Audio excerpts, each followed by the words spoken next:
काली एलिया जो अंगन मां आसन उचका देवना मैया एलिया जो अंगन मां आसन उचका देवना उचका देवना है आसन उचका देवना मैया एलिया जो अंगन मां आसन उचका देवना गंगा जल ले चरण पखारवने गंगा जल ले चरण पखारवन आचर सा पोछवनिना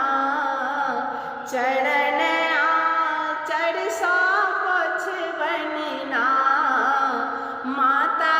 एलिया जो अंगन मां आसन उचका देवनिना काली एलिया जो अंगन मां आसन उचका देवनिना लाल पियर चुनरी पहिरे बनी लाल पियर चुनरी पहिरे